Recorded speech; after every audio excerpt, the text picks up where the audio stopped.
Hello there, simps. So, I watched the Until Dawn movie, and it's not going to be the generic rants you probably will see all over YouTube where it's just nostalgia-trapped fans who wanted an adaptation of the same story for what, the fourth time now? No, I'm gonna be giving my thoughts on it for what it is in the best summary possible. Without further ado, let's get to it. So first of all, I was right about Abe basically being the dollar store version of Mike. They turned Daddy Hill into the Great Value version of the entity from Dead by Daylight.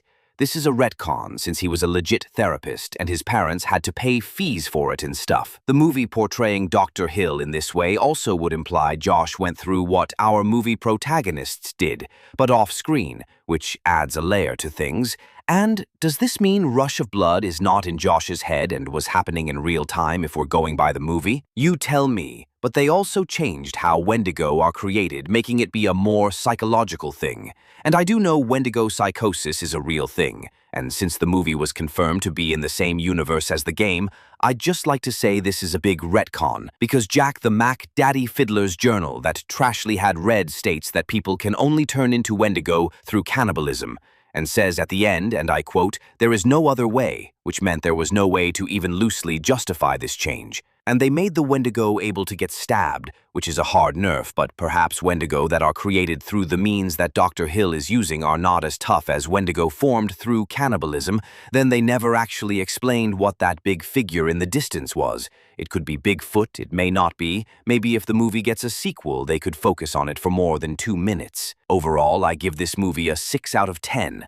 For what it was not the worst movie I've ever watched, and while it did have retcons, it could have been a lot worse. I wholeheartedly believe if they really wanted to go in a different direction while keeping consistency, they should have had the input of Larry Fessenden and Graham Resnick, the 2 writers for Until Dawn, as they'd know the Until Dawn universe better than anyone else. Or they should have had me since I study it like the Bible.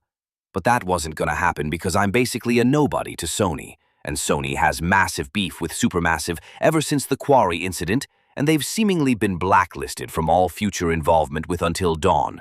So of course they won't include the original writers who work with Supermassive. Also, sorry for being so late with this upload. These videos took longer since I'm trying to put more effort into the editing.